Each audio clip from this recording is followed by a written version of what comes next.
Então eu vou falar um pouco de alguns aspectos do desenvolvimento recente. Do que nós vamos tratar? Nós vamos falar de disparidade. Disparidade é um termo genérico que envolve tanto concentração, o fato de que o Sudeste, como nós vamos ver, hospeda mais de 60%, ou cerca de 60% do PIB, uma parcela grande da população, que as grandes cidades concentram muitas pessoas, as pequenas cidades menos e assim por diante. Ou pode ser desigualdade. A renda per capita do Nordeste é muito menor que a renda per capita do Sul, as qualidades de vida da população paulistana é muito diferente da qualidade de vida da população de Campo Grande e assim por diante. Uma primeira pergunta que nos cabe como economistas é, bem, a gente observa disparidades, há desigualdade, há concentração no mundo inteiro, em alguns lugares mais do que em outros. Uma pergunta é bom ou é ruim para o crescimento, por exemplo? Isso ajuda na eficiência? Isso promove mais inovação, por exemplo? Isso promove mais investimento ou atrapalha? Então, o tempo que a gente perde no trânsito em São Paulo é ruim para nós. Mas será que é ruim para as empresas que estão em São Paulo? Serão elas mais produtivas ou menos que empresas que estão em outros lugares menores? Essa é a primeira pergunta. A outra pergunta é a seguinte: o sistema econômico tem como equilíbrio, e equilíbrio, vocês agora já sabem o que é uma situação de repouso, uma situação para a qual, ou da qual não há nenhum incentivo a que se saia. Os agentes econômicos estão maximizando ou utilidade ou lucro e, portanto, eles não querem mudar as suas estratégias e ela, portanto, é permanente, duradoura. Então, o equilíbrio do sistema econômico ocorre com a existência de desigualdade, de disparidades, ou a disparidade é uma anomalia que impede o equilíbrio do sistema econômico? De maneira mais simples, essa desigualdade que nós temos no Brasil é aquilo que a gente consegue com o sistema econômico? É isso? É o equilíbrio? Não vai sair disso? Se isso for a conclusão, se a autoridade política e econômica entender que não é aceitável isso, se a população assim o desejar, é necessário que se altere essa situação. Então, há um clamor por políticas. Se for uma situação de desequilíbrio, e isso é causado por má formação de preços, por exemplo, há que tomar iniciativas para fazer com que os canais obstruídos sejam limpos para que o sistema de preços possa funcionar e gerar um equilíbrio sem desigualdade. Essa é uma pergunta de $1 milhão, tem muita gente no mundo investigando, uma questão teórica importante e empírica fundamental, muito difícil de medir. E a terceira coisa é se as regiões têm vocação ou aptidão. Vocação é uma coisa determinística. Se você nasceu com a vocação para aquilo, você vai fazer, senão não vai fazer. Mas se tratar de aptidão, você pode desenvolver essa aptidão. Então, eu não chuto bem com o pé esquerdo, mas se eu treinar todo dia, eu consigo melhorar bem, apesar de ter nascido destro. Então, se eu me aceitar a ideia de que eu sou destro, só vou chutar com o pé direito, é a minha vocação. Mas se eu tentar desenvolver o meu pé esquerdo, eu vou melhorar a minha aptidão para a coisa. E as regiões aprendem e as regiões podem evoluir, né? Mas essa é uma discussão mais filosófica. Vou mostrar alguns dados que revelam a concentração no país. Primeiro, o valor da transformação industrial. Isso é o valor adicionado da indústria. nas 136 mesorregiões definidas pelo IBGE. Então, o Brasil tem macro-regiões, 5, Norte, Sul, Sudeste, Nordeste e Centro-Oeste. E como vocês podem ver, tem uma concentração de indústria por metro quadrado aqui no Sul, Sudeste e no litoral.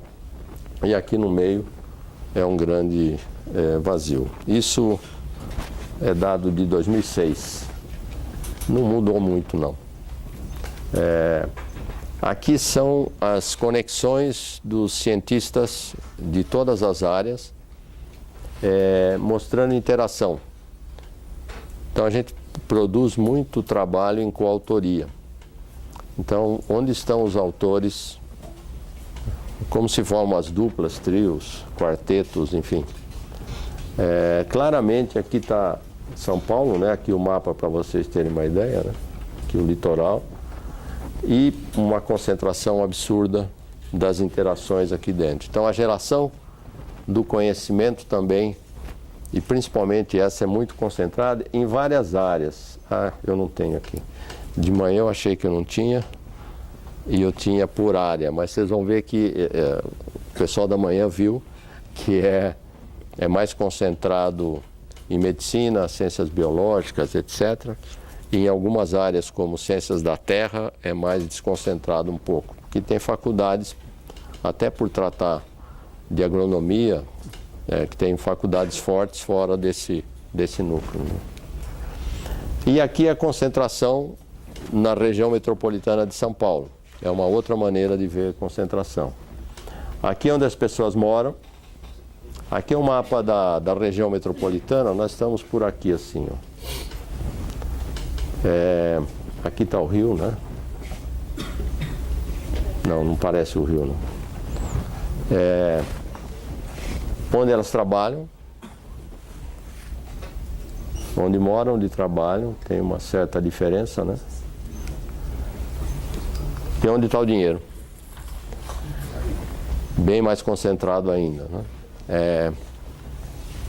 Esse dinheiro é da pesquisa da PNAD, Pesquisa Nacional por Amostra e Domicílio. O IBGE vai na casa das pessoas e pergunta um monte de coisa, inclusive quanto ganha. Então, se a gente voltar aqui, tem uma dispersão da habitação, o trabalho já é mais concentrado e o dinheiro está bem mais concentrado ainda, né? Nós estamos falando que basicamente está da Avenida Paulista para cá, né? Grosso modo. Aqui uns indicadores sintéticos de concentração regional. Esse slide está em inglês porque eu vou atualizando sempre, porque eu viajo o mundo com ele, né? Sempre que eu faço uma palestra sobre o Brasil, eu uso isso. Aqui na primeira coluna está a parcela da área, né? A região norte tem 45% do território, o nordeste 18%, o sudeste 11%, o sul 7% e o meio-oeste e o centro-oeste 19%. Eu destaco o Piauí, que tem o mesmo tamanho que São Paulo, né? Os estados do Piauí e São Paulo têm a mesma área, mas é tudo que eles têm em comum, né? Tudo mais é diferente. Nas duas primeiras das colunas seguintes tem a parcela na população em 1940 e em 2010. 2010 é o último censo populacional, 2040 é um dos primeiros que tem dados completos, né? Se bem que tem censos anteriores, mas... então, olha, a região norte tinha 4%, dobrou a parcela. Então, isso significa que ela cresceu muito mais rápido que o resto, né? O nordeste tinha 35%, caiu para 28%, perdeu muita população. A gente sabe do êxodo dos nordestinos para São Paulo, para o sul, depois para Brasília, agora para o norte. O Piauí tinha 2%, caiu para 1,6%, conseguiu perder mais ainda. O sudeste tinha 44%, perdeu um pouquinho. São Paulo ganhou, tinha 17%, foi para 22%, arredondando. O sul tinha 14%, foi para um pouquinho mais. E o centro-oeste triplicou. quase triplicou a sua participação em população. Já em PIB, aqui 39 é o ano mais antigo que a gente tem dados razoáveis de PIB por estado. E eu parei aqui em 2013, eu já tenho 2014 que saiu recentemente. Então o Norte mais do que dobrou a sua parcela no PIB. Então note que o Norte é uma área de crescimento. Toda a Amazônia, né? Os 9 estados lá do Norte, incluindo Tocantins. E o outro que aumentou foi o Centro-Oeste, de 2 para 9. Então, multiplicou por mais de 4 a sua parcela no PIB. Isso tem a ver com Brasília, que está no Centro-Oeste, mas tem muito a ver com a agricultura e com a agroindústria que se expandiu naquela direção.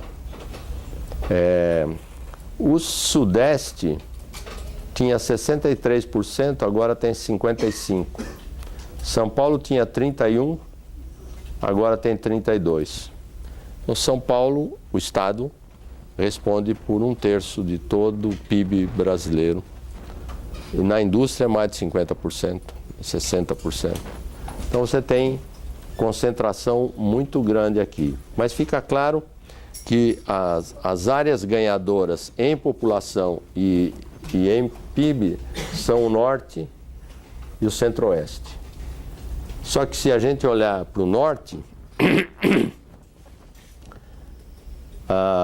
o PIB dobrou, desculpe, a população dobrou, mais do que dobrou, e o PIB mal dobrou, né? Significa que a renda per capita do Norte ficou, em termos nacionais, menor do que antes, porque a renda cresceu menos do que a população. Já o Centro-Oeste não, triplicou a população e quadruplicou o PIB. Então a renda per capita do Centro-Oeste deu um pulo muito grande e a maior renda per capita do Brasil está em Brasília. E isso é o oficial, não estamos falando de Lava Jato e as outras. Bom, esse dá uma ideia. Primeiro, que tem muita concentração, e segundo, que em 70 anos mudou muito pouco. Aparentemente, o sistema econômico agindo por si só e com as políticas econômicas regionais que foram implementadas no período, e não foram poucas, não mudou muito. Nós vamos ver que mais recentemente alguns sinais de mudança que tem muito a ver, muito menos a ver com o funcionamento do mercado de trabalho, e mais com os programas sociais, né? Porque o Nordeste, os programas de beneficiar os pobres, beneficiam muito onde tem mais pobre, né? Que é o Nordeste.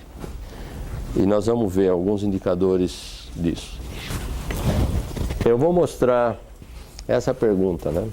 Nós temos um sistema econômico, o nosso moinho, gerando desigualdade, e dependendo da direção do vento ele gera mais ou menos. Então a pergunta é se é o moinho que está mudando e agora ele gera menos desigualdade, ou se é o vento que está mudando, né? Nós vamos ver que nenhum nem outro.